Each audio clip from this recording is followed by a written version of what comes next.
Bueno, muy buenas tardes. Mi nombre es Eliana Camila Loaiza, estudiante del programa de Psicología de la Universidad Nacional Abierta y a Distancia.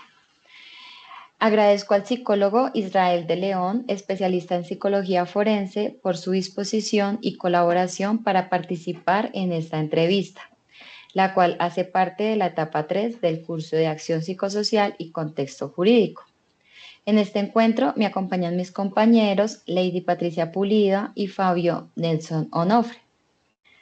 El objetivo de esta entrevista es analizar el rol y las funciones del psicólogo forense dentro del contexto judicial a través de un diálogo profesional que nos permita comprender la articulación entre la psicología jurídica y la acción psicosocial, destacando los retos éticos, las implicaciones sociales y el impacto de su labor en la administración de justicia.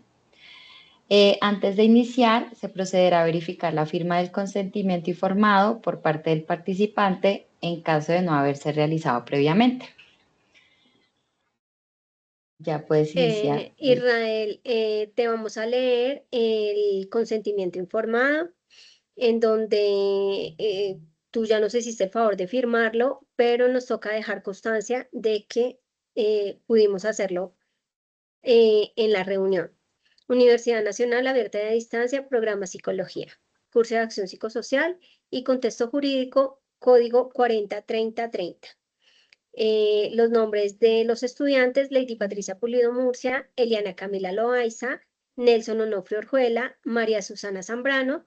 Contamos con la tutoría de Cintia Danay, Daza Pinzón, y es el formato de consentimiento informado. Dice que la descripción: la presente entrevista tiene como objetivo comprender las experiencias y desafíos prácticos que enfrenta como profesional en el campo de la psicología jurídica. Confidencialidad. Toda la información que proporcione será tratada de manera confidencial. Los datos obtenidos serán utilizados únicamente con fines de investigación y análisis académico.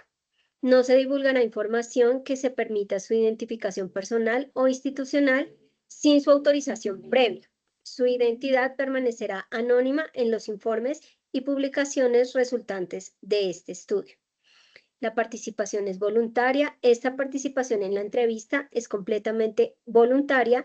Usted tiene derecho a retirarse del estudio en cualquier momento, sin necesidad de proporcionar una razón y sin que esto implique ninguna consecuencia negativa. También puede optar por no responder cualquier pregunta que considere inapropiada o con la cual no se sienta cómoda. Beneficios y riesgos. No existen riesgos significativos asociados con su participación en esta entrevista. Los beneficios de la participación incluyen la posibilidad de contribuir al mejor entendimiento y desarrollo de las prácticas en su campo profesional. El uso de datos. Los resultados de esta entrevista podrán ser utilizados para la elaboración de informes de investigación, artículos científicos o presentaciones académicas. El uso de los recursos con el fin de facilitar el encuentro, evitar pasar por alto ideas clave y mantener la fluidez de la entrevista. Este proceso debe contar con un dispositivo de grabación. Por eso le pedimos que nos dejara grabar. Teniendo en cuenta lo anterior, yo, Israel de León, he leído y comprendido la información proporcionada en este formulario de consentimiento informado. Acepto participar en esta entrevista de manera voluntaria, entendido que puedo retirarme en cualquier momento y que mi información será tratada de forma confidencial. Eh, Eso es el consentimiento informado. Eh, ¿Nos aprueba estar en esta entrevista? Sí, ya está a prueba. Muchas gracias. Israel, muchísimas gracias por tu aprobación para estar en esta entrevista. De inicio, queremos enfocarnos en lo que tiene que ver con la trayectoria profesional. Entonces, de primera mano, pues quisiéramos saber cómo comenzó su carrera en este campo jurídico. Recuerdo que es bien interesante porque cuando estudié psicología, Generalmente una de las preguntas que siempre realizan, bueno, generalmente una de las preguntas que realizan los docentes o los profesores es, ¿cuál es el motivo por el que uno estudió psicología? Y yo les mencionaba que a mí me atrapaba o llamaba mi atención que es una línea muy delgada la que hace que la persona pueda cometer un delito. Y recuerdo el profesor que decía, óiganlo a este. Desde un inicio ya tenía yo en presente que me atrapaba a tratar de explicar qué hay más allá de la conducta, qué sucede con las personas que llegan a cometer diversos delitos. Eso fue lo que me llevó a estudiar la carrera de psicología. Posteriormente me gustan las leyes. Dije, pero me gusta la psicología. Pero la psicología forense y la psicología jurídica puede abarcar aspectos legales. Y así fue como inicié toda esta aventura. Perfecto, Israel. Muy interesante, pues, ese inicio.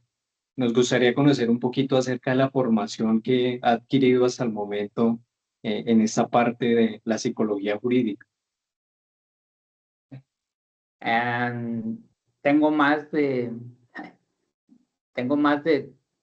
200 cursos en el campo de las ciencias forenses, desde perfilación, autopsia psicológica, criminología, victimología.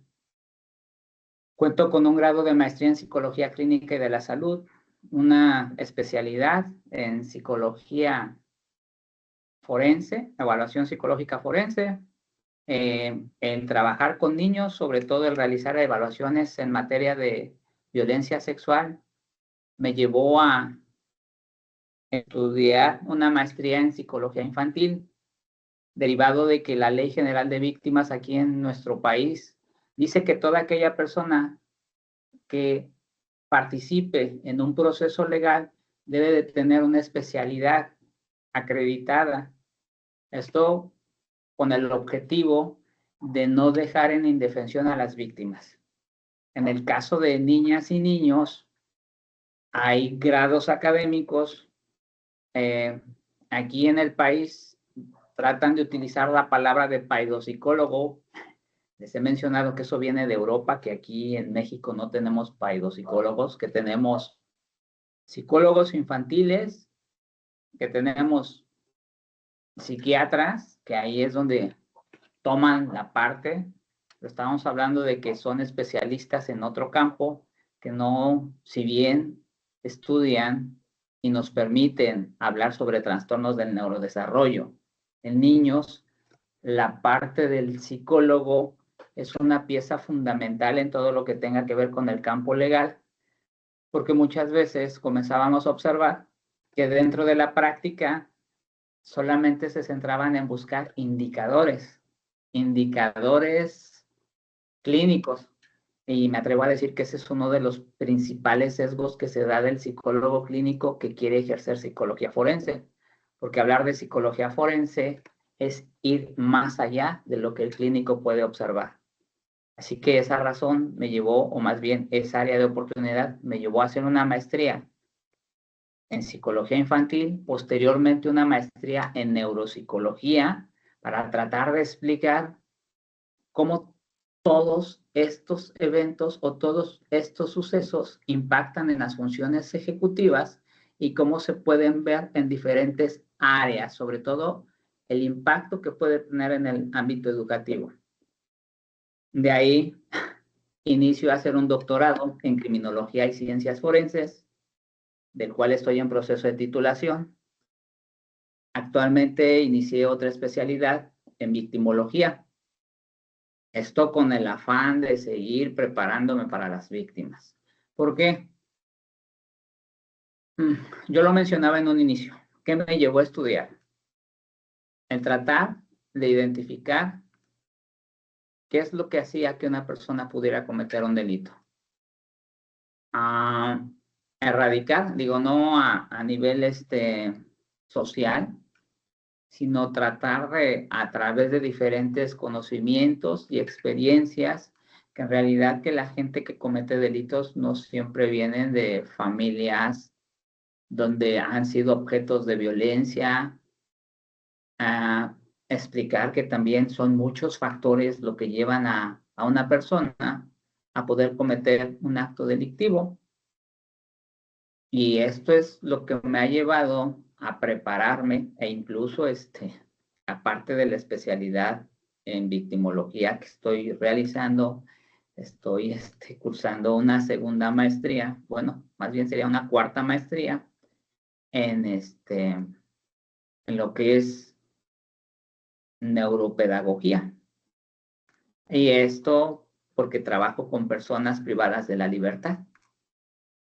Y dentro de las evaluaciones que realizo, he identificado que el 80% de 100 personas con las que me he entrevistado muestran limitaciones cognitivas.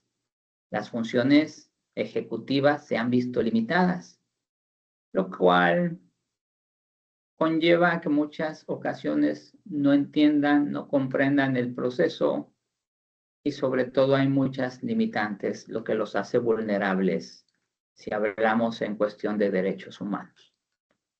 Eso es un poco de lo que me ha llevado a prepararme y cómo es que inicio todo este camino. Perfecto, Israel. Muchas gracias y viendo pues ese amplio conocimiento que ha adquirido y que sigue adquiriendo, eh, ahora quiero enfocarme un poquito acerca de cuál de todos estos enfoques que usted ha tenido hasta el momento en los que se ha especializado y en los que ha trabajado, en cuál de ellos, digámoslo así, o cuál ha sido su experiencia más significativa trabajando en el campo de la psicología jurídica. Lo puedo considerar la pregunta, si es que la entiendo, como cuáles serían aquellos retos que requieren mayor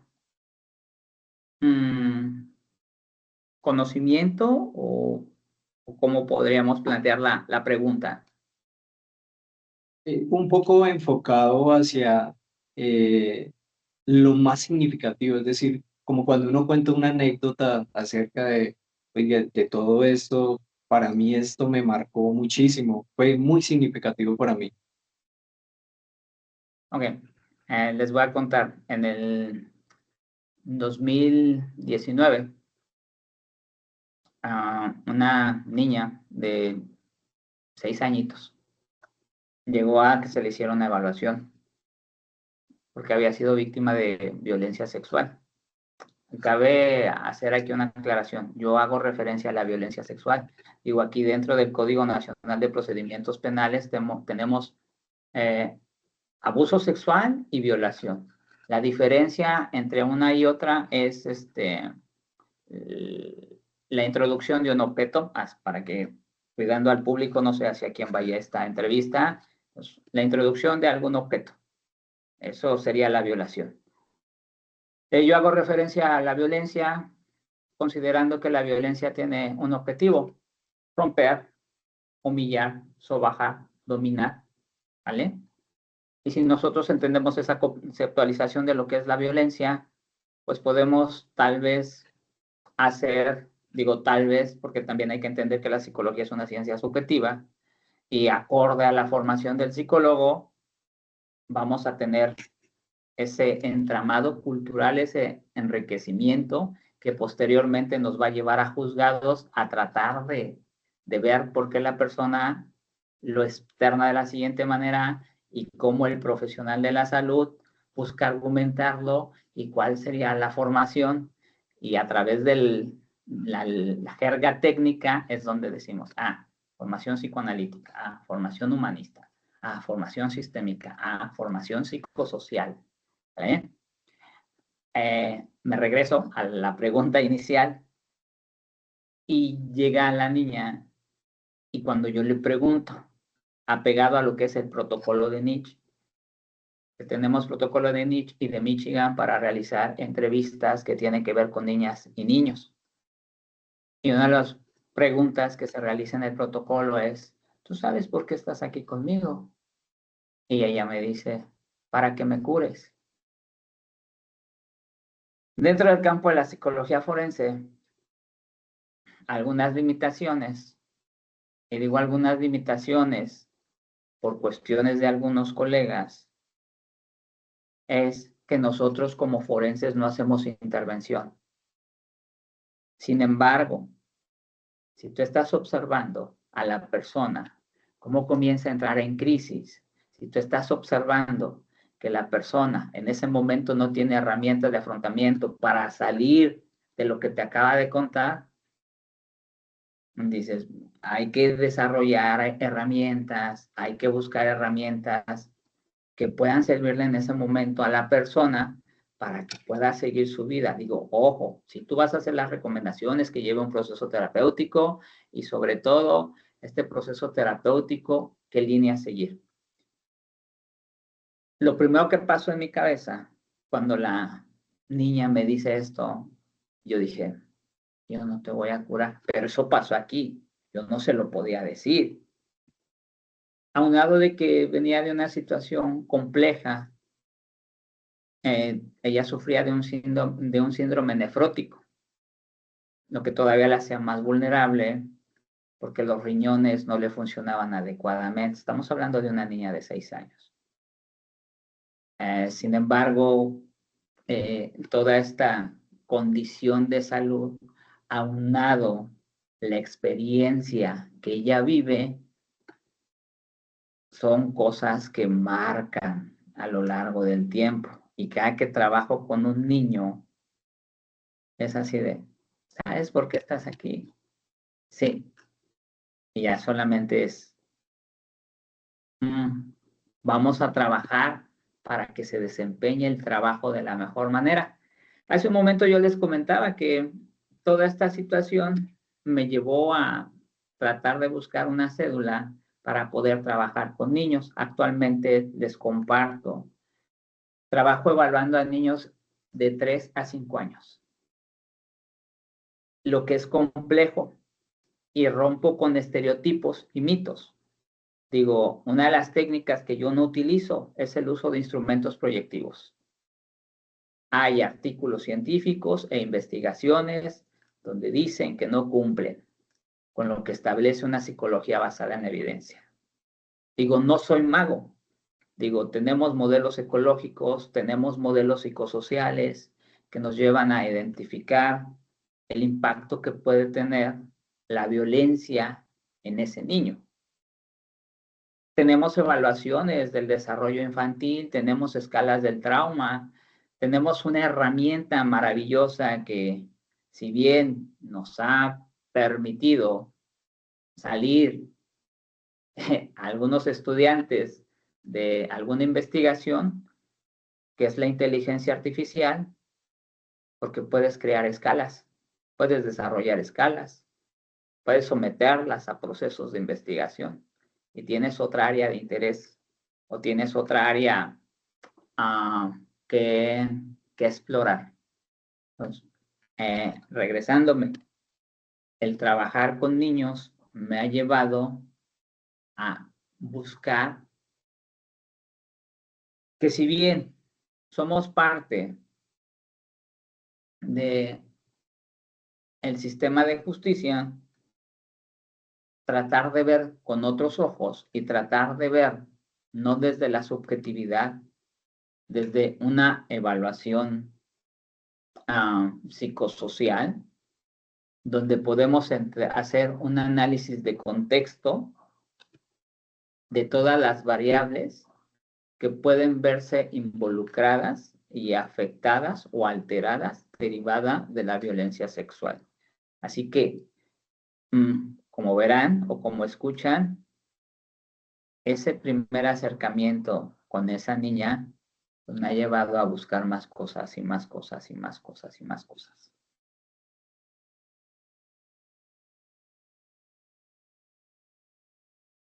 Gracias, qué bonita experiencia la que nos cuentas. Y sí, la verdad es que trabajar con niños marca demasiado y cada vez que uno está con un chiquito diferente es ir más a fondo, porque yo también trabajo con niños, trabajo con una odontopediatra y la verdad es que todo el tiempo vemos chiquitines y ver todo lo que estos chiquitos nos enseñan con tan poco es bien significativo. Continuando con la entrevista, ¿cuál es el campo o campos de la psicología jurídica en el que este momento está desempeñando su carrera? Trabajo en dos líneas diferentes. Trabajo con personas privadas de la libertad. Tengo una certificación para aplicar el protocolo de Estambul. Actualmente estoy en capacitación con el doctor Pau Pérez, que es un ícono, un referente dentro de la evaluación en protocolo de Estambul. Y actualmente, como lo mencionaba, trabajo con niñas y niños por derivados de violencia sexual o derivado de violencia intrafamiliar. Son las dos líneas de la psicología forense en las que me encuentro ejerciendo en este momento. Ok. ¿Y puede compartirnos un caso donde su intervención haya sido o haya tenido un impacto importante dentro del contexto jurídico? Claro que sí. Y tiene que ver con la psicología clínica. En el 2020 me solicitan como psicólogo particular realizar un perfil para determinar o ayudar a la autoridad. Bueno, en su momento no era la autoridad, a la defensa, a dar una explicación desde la psicología si una persona tenía características de un agresor sexual. Quiero ser muy cuidadoso en las palabras. Digo, sé que se manejan diferentes terminologías y las leyes son diferentes en su país. Sin embargo, voy a tratar de establecerme en esto de lo que son el respeto a los derechos humanos de las personas, ¿vale?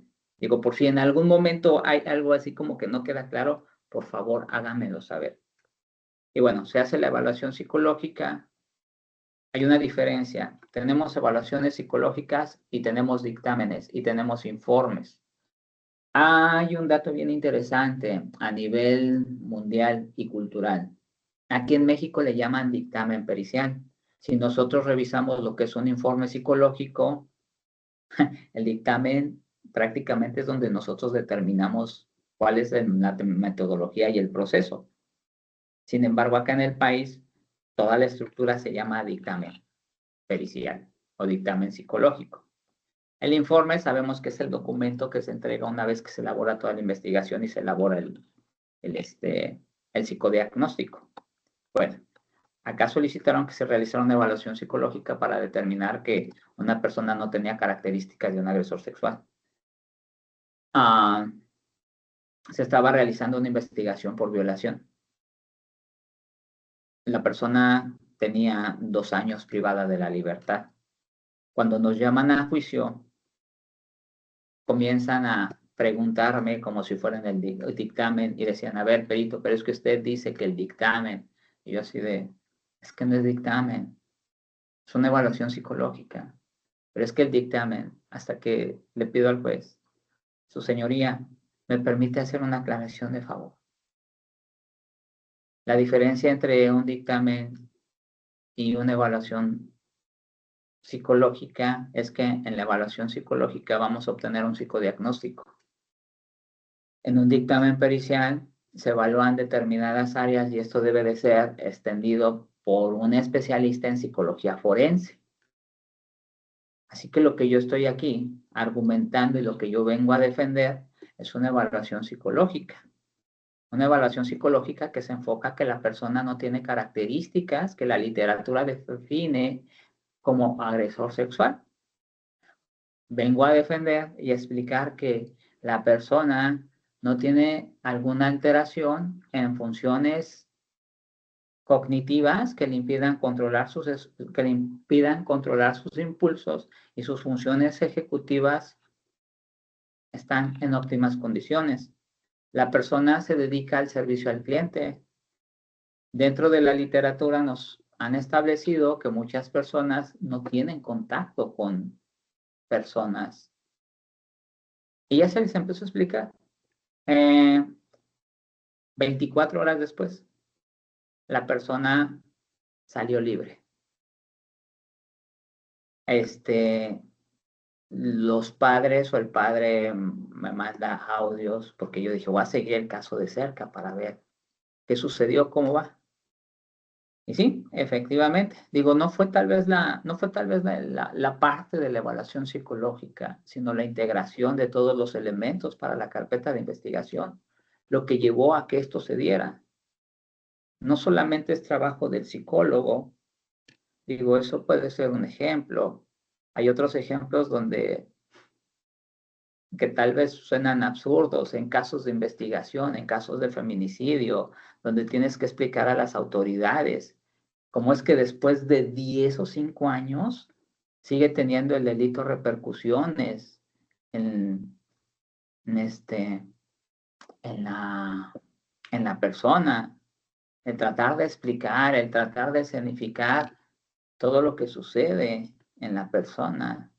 Ejemplo, en un caso de feminicidio, unas personas que vienen una señora que venía de Canadá. Su hija la privan de la vida,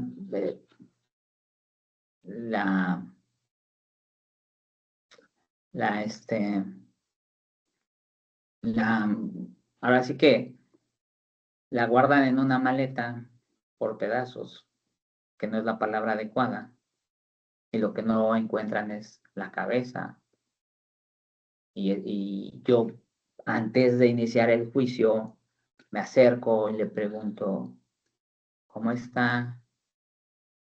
Digo, tal vez la pregunta es así como que, oye, pues, ¿cómo quieres que esté? Sí, pero dentro del campo de la psicología sabemos que ese cómo estás me interesa saber, porque no puedo llegar y cómo la has pasado, ¿no? Es cómo estás.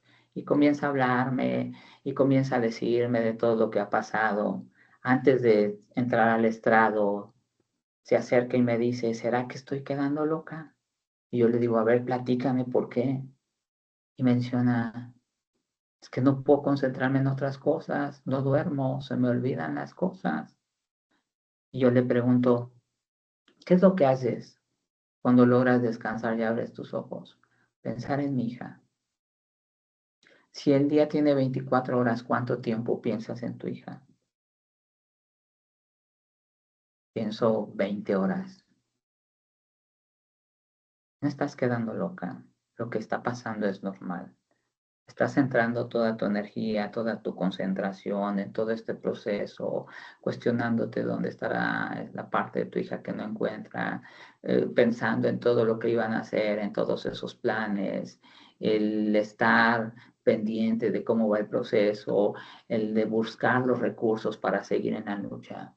No es normal, simplemente estás concentrada.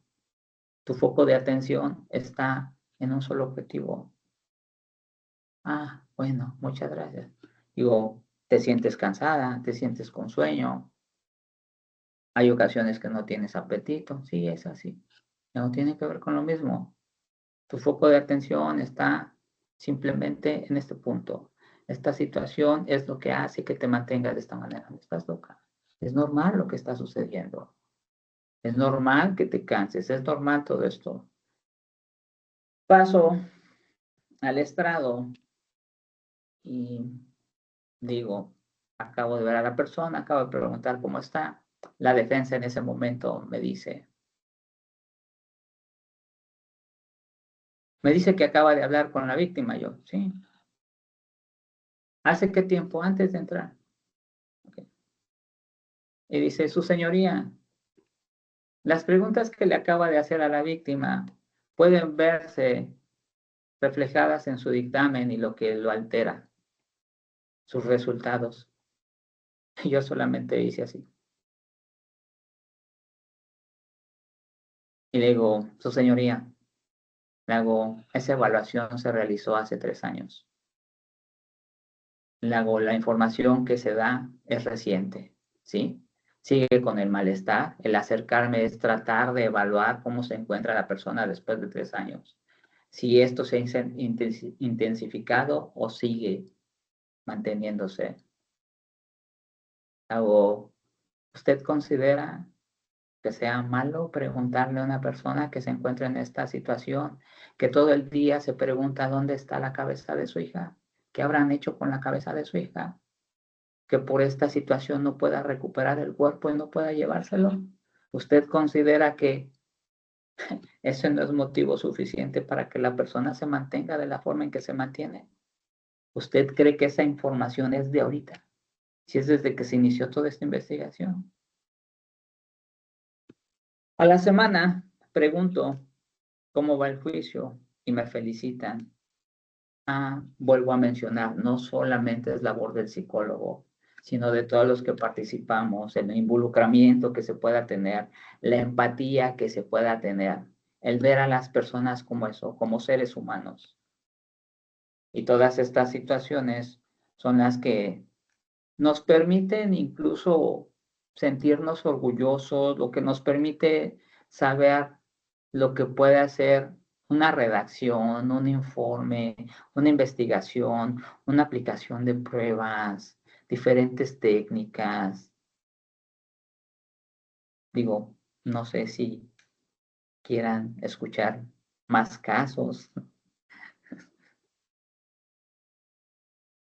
Bueno, doctor Israel, muchísimas gracias por compartirnos estas experiencias. Creo que nos van a servir de mucho para más adelante poder tener algún previo conocimiento de manejar un caso, ojalá no similar, pero si lo llegamos a tener, saber cómo manejarlo. Ahora, me gustaría conocer su punto de vista sobre la relación entre la psicología jurídica y la acción psicosocial dentro de su experiencia profesional. ¿Cómo se integran las acciones psicosociales en los contextos jurídicos en los que ha trabajado? Es una excelente pregunta. Rápidamente, voy a tratar de ser muy puntual y específico. La psicología clínica nos ayuda a observar y tener datos clínicos de las personas, el malestar psicológico.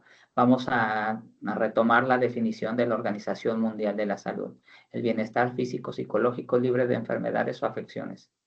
Cuando la persona presenta alguna alteración, bueno, ya de acuerdo a la OMS, podemos decir que no goza de esa salud, ¿no? Plena. Ahora, cuando hablamos desde el campo de lo psicosocial nos permite identificar cómo ese delito ha impactado en el área familiar, en el área laboral, en el área personal. Tenemos una definición que se dice que el ser humano es un ser ecológico, biopsicológico, social, ecobiopsicosocial. Cuando ocupamos o utilizamos la parte psicosocial, vemos que la persona ha perdido la base ecológica. Y ojo, aquí voy a ser muy puntual, porque cuando hablamos de la base ecológica, estamos hablando de la capacidad que la persona tiene para adaptarse al medio. Muchas veces derivado de diversos sucesos o hechos delictivos en las víctimas, no tienen la capacidad de adaptarse al medio. Al contrario, buscan protegerse en un área. Pero aquí hay un dato interesante. Si el área donde se comete el delito es lo que ellos consideraban como su lugar seguro, van a hacer todo lo posible por no estar en ese espacio. Cuando hablamos de psicología desde el punto de vista psicosocial, manejamos algo que se llama interseccionalidad. Hacer investigaciones con interseccionalidad nos lleva a que no importa el género, no importa el rol. Debemos de ver todas las variables que pueda haber alteradas o afectadas derivados de ese delito. También tratar de identificar grupos vulnerables, algo bien interesante. Podemos considerar a las niñas y niños como grupos vulnerables, independientemente de que tengan cuidadores o tutores, donde derivado de su edad, que actualmente aquí en México se han hecho muchas cosas para que el niño sea tomado como un sujeto de derecho, que él mismo pueda tomar sus decisiones, solamente que va a haber limitaciones y es aquí donde nosotros explicamos qué tan importante puede ser que tomen las decisiones y cómo esto puede beneficiar. De manera puntual y resumida, el hacer investigaciones con un enfoque psicosocial me permite ir más allá de lo clínico. Me permite hacer como una evaluación 360, sabiendo que el ser humano no solamente se estructura por bases biológicas de la conducta, sino que también el ambiente, también el contexto es un factor determinante que puede llevar a una predisposición. Muchísimas gracias por su respuesta. Teniendo en cuenta lo anterior, me interesaría saber cómo aborda usted los casos en los que se presentan tanto necesidades legales como psicosociales. En este caso, ¿cómo maneja la intervención psicológica en casos que involucran tanto necesidades legales como psicosociales desde el campo en el que se desempeña? Excelente pregunta. Ok, a ver. Dato interesante. Voy a regresarme un poquito. Considero que es una forma más fácil de explicar. Tal vez va a ser muy repetitivo. Ejemplo, en el caso de niños. Llega un menor de 4 añitos y resulta que no lo pueden evaluar porque dicen que no tiene la motricidad fina desarrollada. Ok, estamos hablando de que hablar de motricidad fina significa tratar de llevarlo al campo clínico y buscar identificar a través de figura humana indicadores de ansiedad, depresión. Algo que no nos han enseñado y que no nos hemos preguntado es ¿qué tan fiable o qué tan sustentable puede ser la elaboración del dibujo cuando no se tiene la motricidad fina desarrollada? ¿Vale? Pero ¿qué sucede? Cuando hablamos de la aplicación de instrumentos psicológicos, generalmente, a excepción de diferentes editoriales que elaboran instrumentos, ejemplo, TEA Ediciones, que tiene instrumentos que se pueden aplicar desde los 3 años, pero aquí hay que tener un dato interesante presente, que generalmente esos instrumentos que se aplican son a través de la óptica y de la visión de alguien, que no van dirigidamente al niño. Aquí es. Ok, descartamos. ¿Qué podemos hacer? No tiene motricidad fina desarrollada, sin embargo, el lenguaje es acorde a su edad, expresa fantasía, sin embargo, logra precisar espacio, tiempo, modo, lugar y circunstancia. Y dices, se puede hacer una evaluación. Ahora, ¿qué vamos a buscar? Dentro de la narrativa libre, porque si bien nos enseñan diferentes técnicas de entrevista, la narrativa libre es algo que nos da mucha ventaja en cualquier ámbito de la psicología. Solamente hay que saber segmentarla y aplicar las otras técnicas en cuanto a entrevista. ¿A qué me refiero? Una entrevista cognitiva, una entrevista paso a paso, a aplicar una entrevista por incidentes críticos que está dentro del campo organizacional o aplicar una entrevista STAR. Digo, nada está peleado, todo se puede. Solamente necesitas habilidades, saber en qué momento. Las herramientas o las formaciones en el campo clínico también te pueden ayudar mucho. Ejemplo, análisis funcional de la conducta. Si haces un correcto análisis funcional de la conducta, vas a poder obtener puntos claves que te indiquen en la estructura social cómo ha repercutido esa situación en la conducta del individuo. Y ya me estaría metiendo al conductismo, tratando de explicar que toda conducta va a ser siempre influenciada por un ambiente. Me regreso a la pregunta inicial. Total, parece que es una pregunta muy sencilla de responder. Sin embargo, estamos tratando de deconstruir que hay muchas variables, que no hay una sola psicología y que no hay una sola estructura como para poder explicar un fenómeno. Ok. Total. Después de hacer el análisis del estudio, se obtiene? Entrevista a los cuidadores. Descríbeme de manera breve qué hacía tu hijo, qué no hace, qué hacía antes tu hijo, qué ha dejado de hacer. Se retoma también aspectos educativos, cómo está o cómo se encuentra el niño, ha bajado el rendimiento.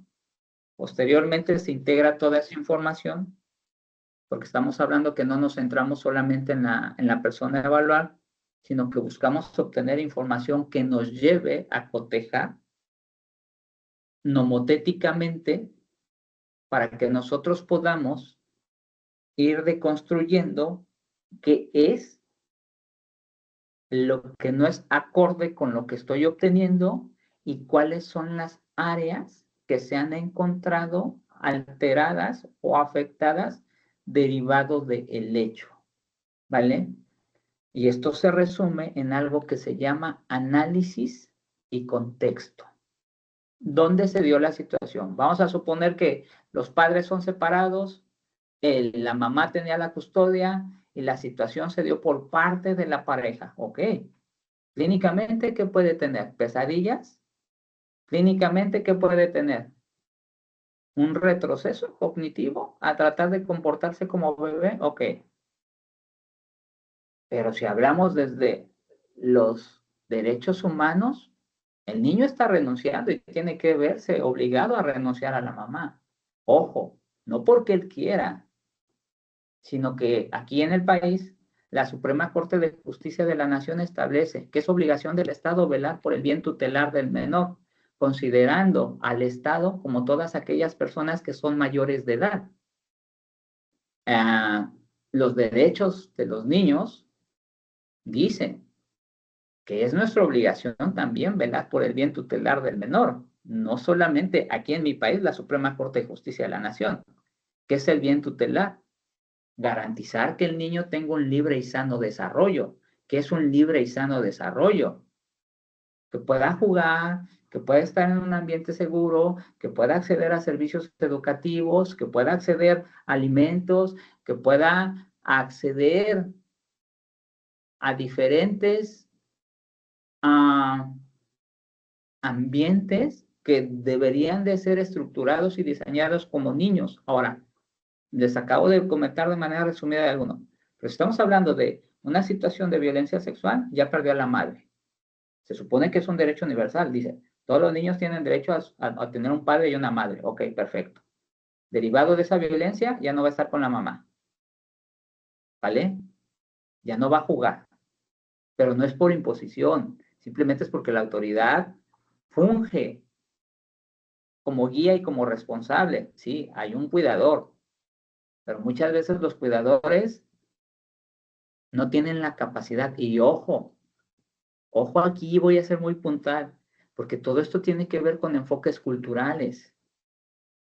Ahora, ya que tenemos, perdió a la mamá, ok, resulta que la mamá era la que lo llevaba a la escuela, ok, ya dejó de ir a la escuela, hay que cambiarlo de escuela para que la mamá no lo visite. Ya perdió a los amiguitos, ya estamos hablando de estructura social, cómo se ve influenciada. Y es aquí donde podríamos apoyarnos con un modelo ecológico, donde hablamos de cómo los sistemas que rodean al niño han sido violentados y vulnerados derivados de un hecho delictivo. De manera puntual. No sé si respondí, no sé si era lo que querían escuchar o me regreso. Muchísimas gracias, está perfecto. Continuaremos con los desafíos en la práctica profesional. Mi compañero le hará la siguiente pregunta. Bien, Israel, ya teniendo muy claro, pues, esa, digamos, pasión por hacer parte de la psicología jurídica, sumado a esto su experiencia, o mejor, sus conocimientos adquiridos y los que está adquiriendo actualmente, y nos ha enfocado un poquito hacia su experiencia ya en el campo propiamente, y algunas, digámoslo así, situaciones las que ha enfrentado. Ahora queremos, teniendo claro de que no todo es color de rosa, siempre van a haber desafíos en la práctica profesional. Y aquí queremos también que nos cuente, Israel, cuáles son sus principales retos por los que ha enfrentado al trabajar en digámoslo así, en la interacción entre la psicología y el derecho, y cómo los ha abordado. Excelente pregunta. Excelente pregunta. Se acaba de dar un caso, precisamente con un niño. Yo les dije y les comenté que evalúo niños. Y ustedes me hablan de la relación con el derecho y el campo de la psicología. Primero tenemos que entender que la psicología forense es una rama de la psicología jurídica. La psicología jurídica comprende o se va a enfocar a todos aquellos que se van a encargar en la impartición de justicia. Cuando hablamos de psicología forense, hacemos a que a través de nuestra ciencia vamos a buscar explicar por qué suceden los hechos. Vamos a dar explicación a un foro, ¿vale? Aquí estamos bien. Ahora, partimos de lo siguiente. Hay que tener en consideración o tener presente que el derecho estudia la conducta para sancionarla. La psicología estudia la conducta para entenderla, para explicarla. Ahora, si hablamos cuál es la relación entre la psicología y el derecho, es el estudio de la conducta. El derecho le pide a la psicología que a través de nuestra ciencia o nuestro expertise o nuestros conocimientos demos explicación a fenómenos delictivos llevados al campo legal. Primero, hay un artículo que dice que es obligación del Ministerio Público reunir todas las evidencias significativas para poder esclarecer un acto delictivo. Eso lo dice. Sin embargo, no quiere decir que yo voy a tener todos los conocimientos de todas las investigaciones que se deben de realizar. Y es aquí donde comenzamos a encontrar limitaciones. Ejemplo, en casos de violencia sexual, a través de una pericial en psicología, con una pericial en psicología, quieren llevarse el caso. ¿A qué me refiero? Que quieren establecer que en realidad hay afectación y que el hecho sucedió. Pero en realidad no solamente es con lo que dice el psicólogo y con lo que identifica, porque si bien yo no les he explicado o no les he compartido, que hay que tener presente un antes y un después de la persona, qué hacía antes, qué dejó de hacer, trazar una línea cronológica. Dentro de esa línea cronológica poder identificar qué es derivado de cuestiones ambientales y qué es derivado del hecho delictivo. Ahora, muchas vueltas para poder responder es, si hablamos de los retos que hay actualmente, es acercarnos con las personas que se encargan de ejecutar el derecho para poder hacer una integración y una mejor aplicación de la justicia. Hay que tener presente algo.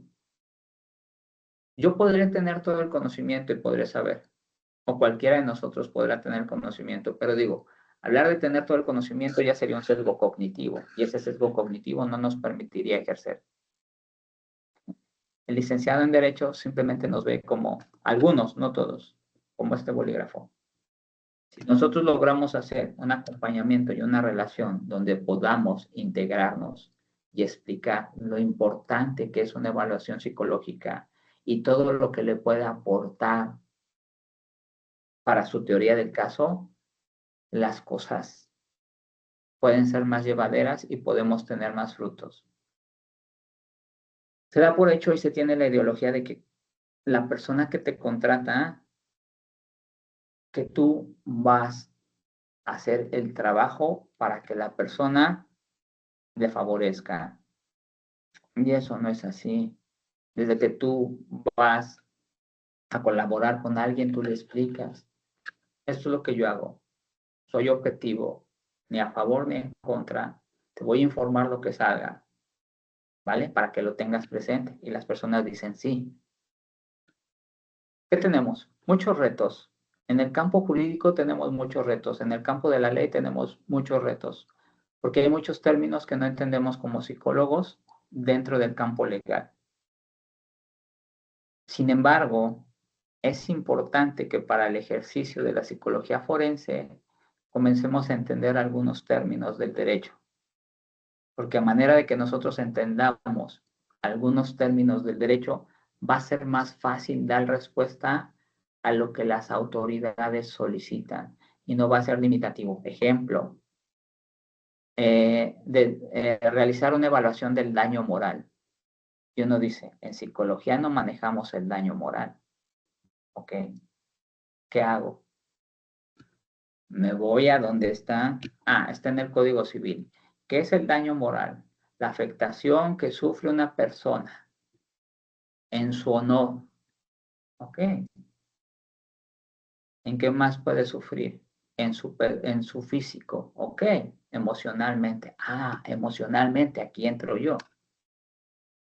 ¿Qué busco hacer? Mi dictamen. Hago la evaluación. A ver, alteraciones, afectaciones. Ok, y después, de acuerdo a lo que establece la Suprema Corte de Justicia de la Nación, ¿la persona ha sufrido alteración o la persona ha sufrido un daño moral derivado de los hechos que se investigan, que dentro de la psicología se interpreta como tal? Estoy respondiendo, di ese paso, pude dar una explicación, pero muchas veces queremos que las cosas que nos pidan sean acorde a psicología. Y hace un momento dije, excelente pregunta. Dentro de la psicología forense, se puede entregar como prueba anticipada la declaración de un niño, haciendo un análisis y que cumpla con ciertos criterios. Se ofrece eso en su momento a la autoridad. La autoridad dice, ¿sabes qué? Eso que me estás dando no me sirve. Y dices, oye, pero se vulneraron sus derechos humanos. Oye, esto está impactando en el libre y sano desarrollo. Oye, pero el papá está sustentando todo lo que dice. Y dices, no me sirve. Yo necesito saber si el niño tiene ansiedad. Yo necesito saber si el niño tiene depresión. Yo necesito, y es saber, oye, pero los derechos humanos, a ver, olvídate de la parte legal. De la parte legal yo me encargo. Primer psicólogo y único que me entrega este trabajo. ¿Qué piensa uno? Que no tiene habilidad como para pararse a defender y sustentar. Entonces comenzamos a ver que sí se hablan de los derechos humanos y que podemos estar casados y metidos con los derechos humanos. Pero si a las autoridades con las que trabajamos no saben sobre derechos humanos y no saben o no tienen conocimiento o no lo quieren ejercer, que ahí sí no voy a hablar por qué, vamos a suponer que es porque no se conoce el tema, es cualquier acción que me impida mi libre y sano desarrollo es una violación a mis derechos humanos. Por lo tanto, se consideraría un delito, sería buscar dónde puede integrarse, ¿vale? En el caso de violencia sexual, influye en su libre y sano desarrollo, que está influyendo un tocamiento derivado de qué? De que no tiene la madurez cognitiva y de que no tiene la edad cronológica para decir si acepto que me toques, si quiero que me toques. Ante esa desigualdad, estamos hablando de que hay una vulneración. Sería que la ley pudiera explicar esto que se les está diciendo. Como se darán cuenta, hay retos seguramente y estoy seguro que allá también debe de haber retos similares. Tengo la fortuna de conocer psicólogos forenses de ahí de su país, con los que tengo relación. Y en ocasiones nos ponemos a platicar de estas cosas. El reto es enorme, porque si bien ustedes están más adelantados que nosotros en este punto, pero sin embargo es que se hace en otros países que no se hace aquí. que necesitamos políticas públicas, que necesitamos reformas, pero se ven limitadas por cuestiones políticas. Entonces comenzamos a ver que cuando hablamos de los desafíos es concientizar un poquito más a las personas que se encargan de impartir justicia, hacerlas más humanas. Perfecto, Israel. Creo que se acercó un poco, mucho a la siguiente pregunta que le iba a hacer y era, ¿cómo influye el sistema judicial en las decisiones que toma como profesional psicosocial? Ok. Bueno, para no volver a desarrollar todo el tema, influye con sus limitantes, con las limitantes de que las personas que están en el sistema están acostumbrados a ver que un dictamen debe de cumplir con indicadores clínicos. Si no hay indicadores clínicos, para ellos no es importante y no es algo que se pueda tomar en cuenta. Para ellos es, me van a tirar tu dictamen.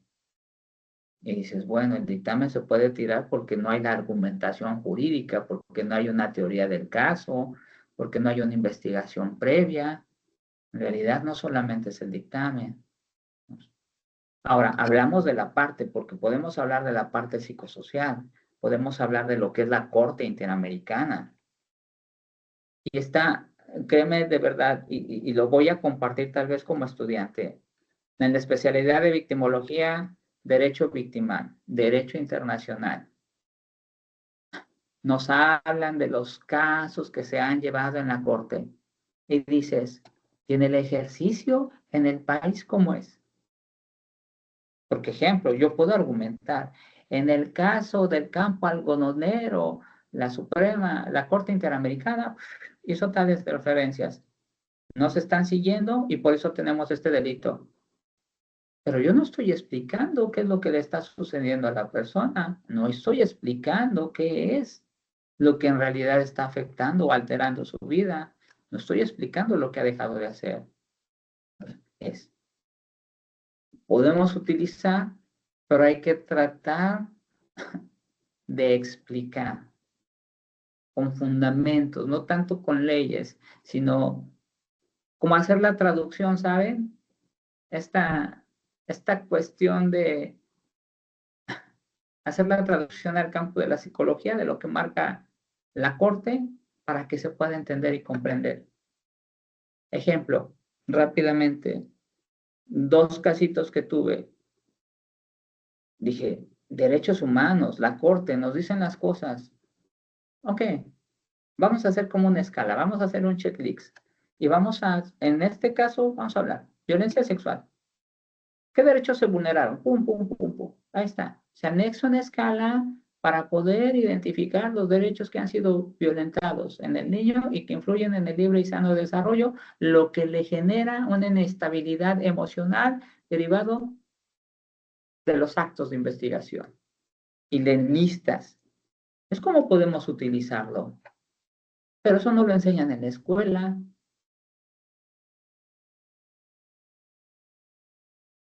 ¿O a ustedes? Sí, es que ahí tienes toda la razón y es lo que tú dices, intentar llevar todo este lenguaje de leyes al lenguaje de la psicología para que tenga un mejor entendimiento. Continuando con la entrevista, en situaciones legales complejas donde hay que equilibrar las necesidades del sistema judicial con las del individuo o la comunidad, ¿cómo mantiene la ética profesional?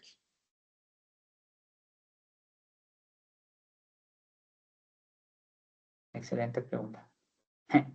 Bueno, bueno, el código de ética establece mucho guardar esta parte de la confidencialidad. Sin embargo, también tenemos normas. Ejemplo, la norma 004 de la Secretaría de Salud del expediente médico establece que la confidencialidad se rompe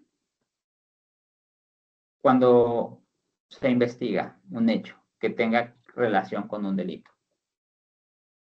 Ahora, si estamos hablando en en el ejercicio y en el interactuar de las personas que llegan a nosotros, si bien el consentimiento informado nos permite a nosotros blindarnos, porque se supone que de acuerdo a los códigos, realizamos investigaciones y el consentimiento informado nos permite que estas investigaciones se pueden dar. Ojo, podemos hablar de lo que sucede, pero tal cual de los casos de las personas, no.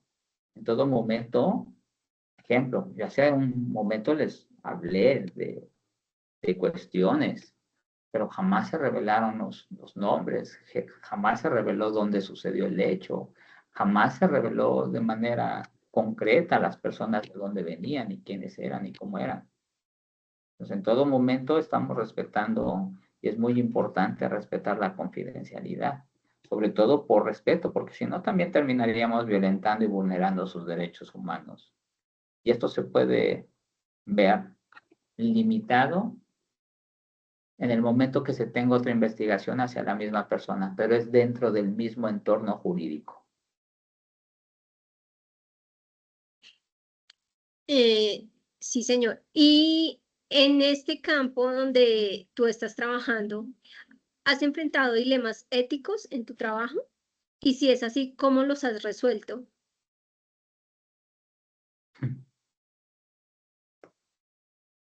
De verdad, todas las preguntas que están haciendo son muy interesantes y muy importantes. Sí, efectivamente.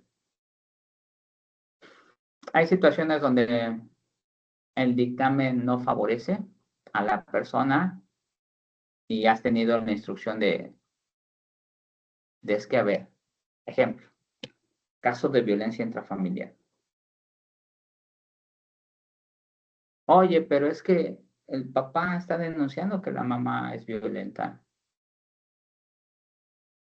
Y ya cuando haces la investigación, tú solamente escuchas, ya cuando te haces la investigación, resulta que sí, definitivamente el niño vive en un entorno violento, pero no es no es la mamá quien está violentando, sino que resulta que el padre no se está haciendo cargo, no está cumpliendo económicamente, no está cumpliendo con las visitas, no está paseando, no está atento a las necesidades. ¿Y explicas? Sí, efectivamente, hay violencia por parte de ambos cuidadores. Y dicen, oye, es que estás poniendo al papá. No, yo estoy poniendo que es violencia por ambos cuidadores. Oye, pero no va a beneficiar. Sí, pero yo no puedo hacer nada. O sea, está mi ética, está mi cédula. Si no quieres que se lleve de esta manera, pídele a otra persona que lo haga. A ver. Algo que yo comento, que debemos de ser objetivos. La objetividad nos ayuda mucho. Y hay otras herramientas que nos ayudan y nos permiten ser objetivos. ¿A qué me refiero? Tal vez que lleves un propio proceso. ¿A qué me refiero? Que tal vez tengas otras salidas, veas otras cosas, puedas hacer un lado toda esta dinámica, que no te contagies, tratar de hacer lo posible para que tu salud mental se mantenga íntegra. Si hay situaciones que consideras que no te favorecen, ejemplo, que te pidan, oye, pues échame la mano, es para tal persona. No, no, porque estamos hablando que si trabajas en una institución y sabemos que muchas veces se puede ayudar a las personas, pero no sabes las repercusiones que tengan a nivel profesional. ¿Y esto cómo va a afectarte? La objetividad es un punto importante. Y ojo, no mi objetividad de lo que se está pidiendo y de lo que se está haciendo.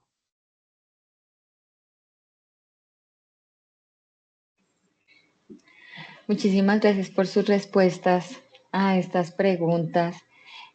Ahora vamos a hablar un poco sobre el impacto en las comunidades. Me gustaría preguntarle, en su experiencia, ¿cómo puede el trabajo del psicólogo jurídico ayudar a generar cambios sociales positivos, tanto a nivel individual como a nivel comunitario? Excelente pregunta. A través de políticas públicas. Ejemplo, No es que uno sea todólogo, pero la psicología forense te permite conocer otros entornos. En una escuela se desarrolló un programa de intervención psicosocial para disminuir casos de suicidio, para disminuir toda la incidencia que se tenía con indicadores de ansiedad y depresión en personal del área de la salud. 150 estudiantes en una universidad, 120 estudiantes presentando indicadores de ansiedad, depresión e ideas suicidas. A través de un estudio se logró realizar un proyecto donde se pudiera minimizar toda esta cuestión que influía en su salud. A nivel secundaria, las políticas públicas, el conocer programas, el conocer proyectos, el compartir este tipo de espacios y círculos, llevan a tomar algunos programas que se puedan replicar. Ejemplo, en el 2019 se realizó una investigación sobre el impacto de la violencia psicosexual y se establecieron algunos lineamientos como para comenzar a trabajar en algunas comunidades vulnerables. Hubo compañeros de ustedes de otras universidades que se llevaron el proyecto y lo empezaron a aplicar en algunas comunidades y les funcionó. Digo, lo adecuaron a las necesidades. La investigación nos ayuda a desarrollar programas a través de las diferentes ciencias, a través de las diferentes especialidades. Me va a decir, pero es que no me ha dicho nada en concreto. Ok, ejemplo. Hay algo que se llama autopsia psicológica. La autopsia psicológica se aplica para responder a muertes dudosas. En el caso del protocolo latinoamericano, para investigar casos de feminicidio o muertes dudosas, se establece que se debe de realizar una autopsia psicológica para determinar las causas de muerte. Las personas que aplican autopsia psicológica saben que la autopsia psicológica es terapéutica y que nos lleva a realizar programas o políticas públicas para que puedan disminuirse todos estos factores que tengan una tendencia al suicidio. Es terapéutico porque de alguna otra manera le permite a la persona saber cuáles fueron las acciones que llevaron a su familiar a privarse de la vida. Ese es un claro ejemplo, la aplicación de autopsias psicológicas para poder realizar programas para tratar el suicidio. Y tendría mucho impacto en las comunidades. Bueno, muchísimas gracias. ¿Podría darnos otro ejemplo de programas o intervenciones que haya liderado o en los que haya participado y que hayan tenido un enfoque social o comunitario para la resolución de conflictos o la protección de los derechos? Ok. Tengo una fundación que se llama Mentes Inquietas. La Fundación de Mentes Inquietas realiza evaluaciones psicológicas y neuropsicológicas a comunidades vulnerables que no pueden acceder a servicios o que no pueden pagar estas evaluaciones. La finalidad de estas evaluaciones o de esta fundación es, primero, identificar cuáles son las áreas que generan limitaciones en el ejercicio educativo. Una vez que se trabaja con ellos y que se realizan las evaluaciones, nosotros desarrollamos programas de rehabilitación neurocognitiva a través de diversos juegos con otros estudiantes. Soy docente de universidad. En el módulo de neuropsicología les muestro toda la estructura neuropsicológica. Posteriormente los llevo a una escuela donde se trabaje con niños con neurodivergentes les llaman. Digo neurodivergentes porque al final tienen una condición y ellos se encargan de evaluar y posteriormente desarrollan los programas que les permitan la rehabilitación neuropsicológica o neurocognitiva. Es una de las maneras con las que podemos contribuir y tenemos impacto a nivel social. A través de pláticas con padres sobre la concientización. De hecho, un proyecto que se tiene con una fundación que se llama Pasitos de Gigante, que trabajan con niños con autismo o con condición de autismo, sería la palabra idónea, es trae a los papitos, vamos a platicar con ellos, posteriormente que demos escuela para padres, vamos a invitar a los hijos y a sus amiguitos. ¿A qué me refiero? Al hermanito del niño que tiene la condición de autismo. Esta integración va a generar una red de apoyo y al generarse esta red de apoyo se va a erradicar el bullying para ese grupo y para esa familia. Ese es un proyecto que se tiene ahorita en el que se pretende trabajar. Digo, ya se platicó con la asociación, ya solamente estamos en fechas para que ella pueda reunir a los papitos y después trabajar con niños. Considero que estas acciones pueden tener muchos beneficios en la comunidad a nivel social. Perfecto, Israel. Algo que queremos también conocer y, bueno, algo interesante para nosotros es consejos para futuros profesionales. La verdad es muy interesante todo este tema de la psicología jurídica. Quería saber qué habilidades considera fundamentales para un estudiante que desea especializarse en psicología jurídica. Excelente pregunta. Bueno, primero que no deje de estudiar. Que no deje de estudiar porque, digo, ustedes, yo les he explicado diferentes ejemplos, yo les mencionaba que la preparación es importante para que nosotros podamos desempeñarnos mejor. ¿Vale? Una de las recomendaciones es, la psicología clínica es bonita, te va a dar muchas herramientas, pero complementa con el estudio social. Digo, si partimos de la psicología social, estaríamos hablando de psicología social o de los grupos, de la interacción que tienen los sujetos y cómo se forman y el objetivo. Dentro de la psicología forense es muy importante tratar de entender estos grupos. Otra de las principales, y este punto es fundamental, que cuando estés hablando con la persona que cometió el delito, la veas a los ojos, que no lo veas como lo que la sociedad le puso.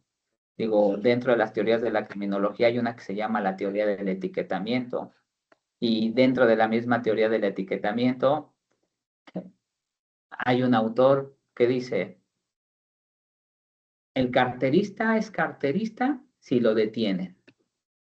Pero si nadie lo detiene, nadie sabe que es carterista. Que voy con este ejemplo. Es la persona que está privada de la libertad en su momento tomó una decisión que consideró le iba a ser funcional. No sabemos qué herramientas tenía como para haber tomado esa decisión. Simplemente ver al otro como lo que es, como una persona, no como el sicario, no como el agresor, no. Una persona que tomó una decisión. En el momento que tú podamos o que nosotros podamos entender esto, la psicología va a ser mejor y debe de ir acompañado de un proceso terapéutico. Pero ojo aquí es muy interesante que tú comiences a investigar sobre las diferentes técnicas de psicoterapia y que tú digas, este me va a funcionar y voy a buscar un especialista en este campo. ¿Por qué hago esta aclaración? Porque tenemos terapias de primera y segunda generación. Poco se sabe sobre terapias contextuales. Si logras conocer sobre lo que es el análisis funcional de la conducta y aplicar a la psicología jurídica, estás del otro lado. Entonces, en pocas palabras, para resumir y concretar es capacitación, ver al otro como lo que es, como un ser humano, no tratar de encontrar explicación a todo lo que hace. No, porque eso te va a llevar a sesgos. Más bien, desde tu teoría, da un acercamiento y una aproximación a que si esta situación y esta decisión fue considerando una situación por la que pasaba. Tratar de tener presente lo que son los derechos humanos de las personas y ejercer una psicología con base en derechos humanos, porque tenemos códigos de ética,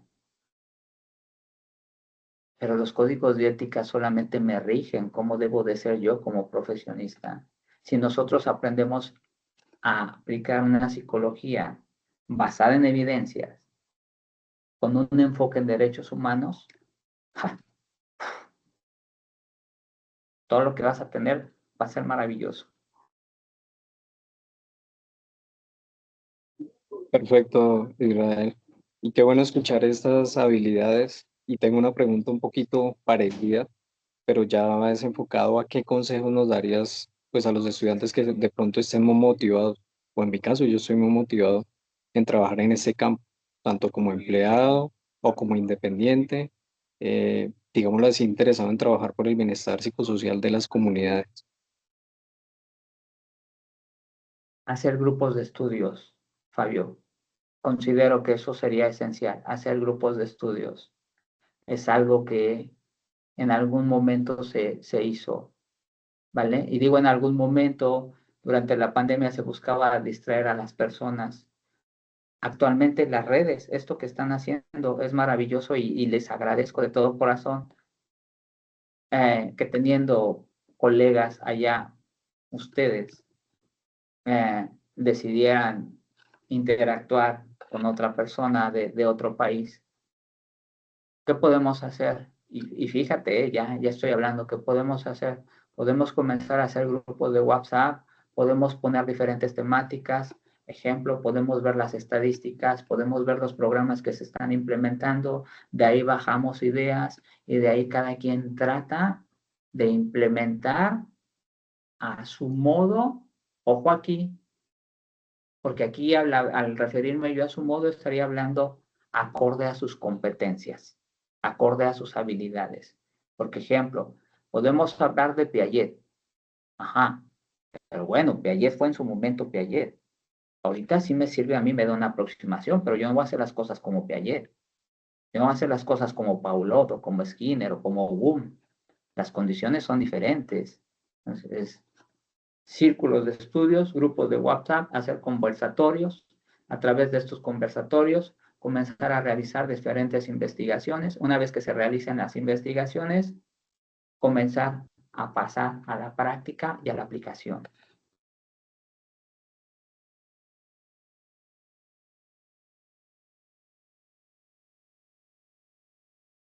Patricia, no se te está escuchando. Me voy a mover tantito, voy a tomar el cargador para mi computadora, ¿sí? Claro Pero que estoy sí. escuchando, ¿sí? Ok.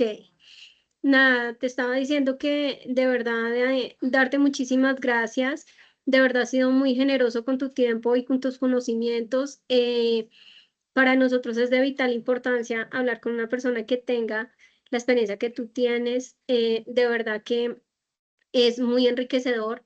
Yo en especial, muy interesada en el programa que estás implementando con los niños autistas. De verdad que yo, yo en mi carrera y en mi trabajo sí quisiera enfocarme en trabajar con chicos, y pues este tema de los niños autistas a mí me interesa muchísimo. Si me puedes compartir algo de información, te lo agradecería.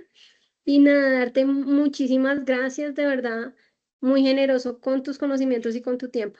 En nombre de mi grupo, agradezco el tiempo y nada, de verdad que tu disposición fue muy importante para nosotros. Esto nos va a servir para avanzar en este camino que estamos nosotros en tema de fortalecer nuestros conocimientos y nuestros estudios. Muchísimas gracias.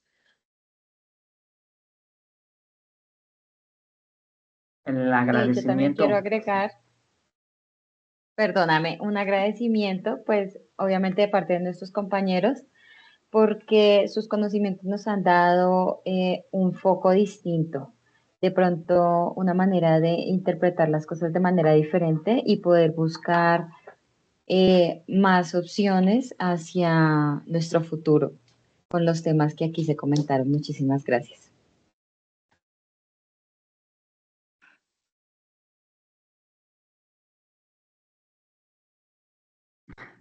No sé si Fabio diga algo o puedo hablar. Israel, como le decía, la verdad, impactado porque es un campo que es de mi interés, la verdad. Quiero seguir esa misma línea y bueno, qué provechoso ha sido esa entrevista. Muchos conocimientos y aún más esas ganas de irme por este campo de la psicología jurídica. Muchas gracias. Quiero agradecerles a ustedes por tomarse el tiempo. Vuelvo a decir, de todo corazón, les agradezco muchísimo el que se den este espacio, estar aquí.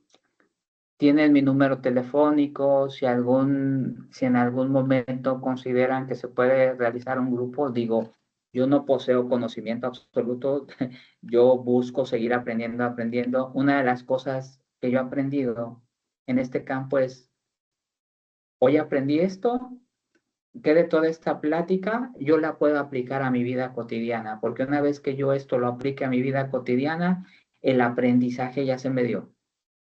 Y de repente me voy a ver inmerso haciendo cosas. Y cuando esto se da así, vamos a poder visualizar diferentes áreas de oportunidad.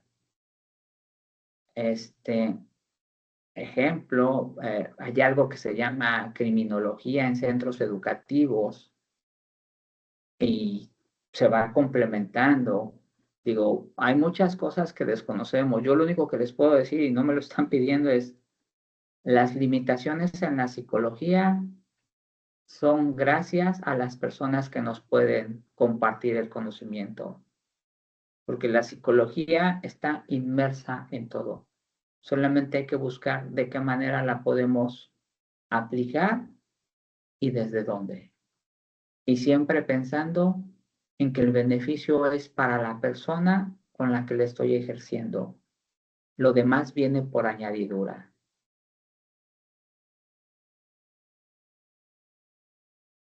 Ok, muchísimas gracias y hasta una próxima oportunidad. Gracias. Pues un placer. Hasta luego. Hasta luego, que estén bien.